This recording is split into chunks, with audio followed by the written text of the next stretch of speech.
Assalamualaikum warahmatullahi wabarakatuh. Waalaikumsalam. Perkenalkan kami dari kelompok 5 ingin mempresentasikan materi sejarah Sumpah Pemuda dengan saya Alfabi Adiaksa dan Saya teman saya. saya Muhammad Jaki Nurul Ilham. Saya Safaras. Kali ini kita akan mempresentasikan mulai dari Jaki. Jadi di sini saya akan menjelaskan tentang latar belakang Sumpah Pemuda. Terbagi menjadi tiga. Yang pertama ada politik etis dan perbaikan pendidikan Bumi Putra. Yang kedua ada media massa sebagai benih semangat kebangsaan. Dan yang ketiga ada tonggak kebangkitan nasional. Jadi yang pertama politik etis dan perbaikan pendidikan Bumi Putra itu adalah politik etis atau etische politik adalah kebijakan balas budi Belanda kepada rakyat Indonesia setelah eksploitasi panjang melalui tanam paksa. Diterapkan sejak awal abad ke-20 oleh pemerintah kolonial Belanda. Fokus utamanya itu adalah irigasi, transmigrasi, dan edukasi. Dampaknya, banyak kaum pribumi atau bumi putra yang mulai mengenyam pendidikan walaupun terbatas.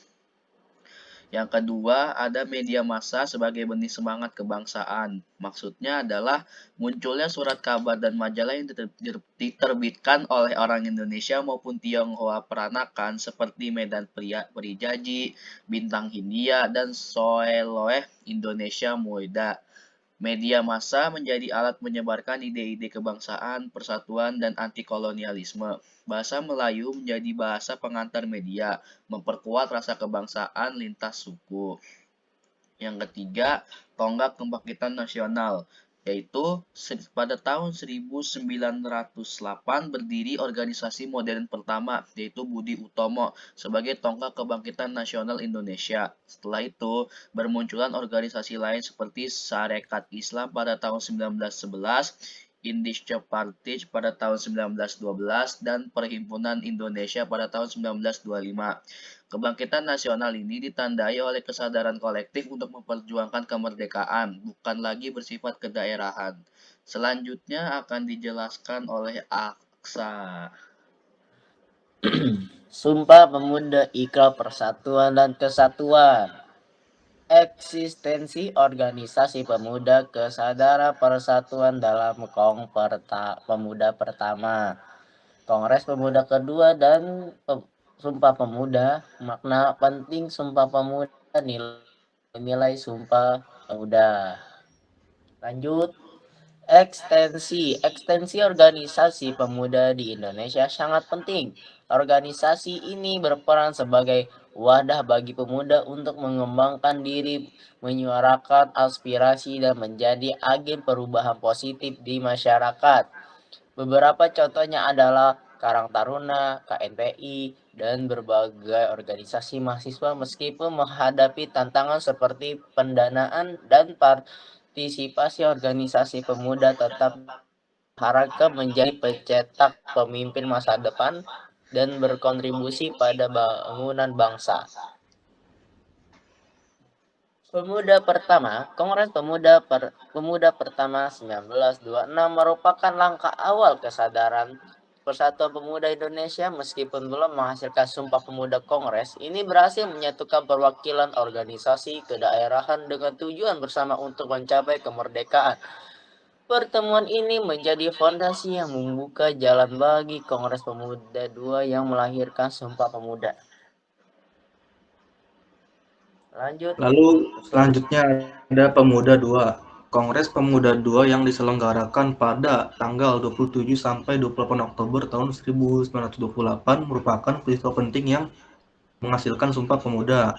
Ikrar ini menyatukan pemuda dan berbagai organisasi kedaerahan untuk mengakui satu tanah air, satu bangsa, dan satu bahasa, yaitu Indonesia. Sumpah Pemuda menjadi fondasi persatuan dan menegaskan cita-cita kemerdekaan bangsa. Lalu selanjutnya ada makna. Makna penting Sumpah Pemuda adalah menyatukan perjuangan bangsa dari yang bersifat kedaerahan menjadi nasional. Ikrar ini menumbuhkan rasa kebangsaan yang kuat, menetapkan bahasa Indonesia sebagai bahasa persatuan, dan mengajarkan pentingnya menghargai keberagaman, serta rela berkorban demi persatuan bangsa. Lalu yang selanjutnya ada nilai-nilai Sumpah Pemuda. Nilai-nilai yang terkandung dalam Sumpah Pemuda 28 Oktober 1928 adalah yang pertama, persatuan dan kesatuan. Meskipun berbeda daerah, bahasa, dan budaya, pemuda bertekad untuk bersatu dalam satu bangsa, satu tanah air, dan satu bahasa. Yang kedua, ada cinta tanah air. Adanya ikrar tanah air Indonesia menunjukkan semangat cinta tanah air yang tinggi untuk memperjuangkan kemerdekaan.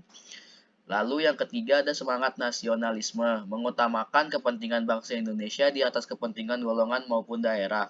Yang keempat ada menghargai perbedaan, yaitu pemuda dari berbagai latar belakang suku, agama, dan budaya mau bersatu tanpa melihat perbedaan. Yang kelima ada gotong royong dan kebersamaan, yaitu Sumpah Pemuda lahir dari kesadaran kolektif untuk bersama-sama memperjuangkan cita-cita bangsa. Yang keenam ada identitas nasional, yaitu menetapkan bahasa Indonesia sebagai bahasa persatuan untuk mempererat komunikasi antar bangsa. Yang terakhir, yang ketujuh, tekad dan keberanian. Adalah pemuda berani mengambil sikap tegas untuk menentukan jati diri bangsa Indonesia. Jadi, itu dia hasil presentasi dari kelompok kami. Tutup, Sa. Ya, bila ada kesalahannya mohon dimaafkan. Misal ada kekurangan di presentasi ini juga mohon dimaafkan. Mungkin dari segini aja ya yang dipesankan. Sekian, terima kasih. Wassalamualaikum warahmatullahi wabarakatuh. Waalaikumsalam warahmatullahi wabarakatuh.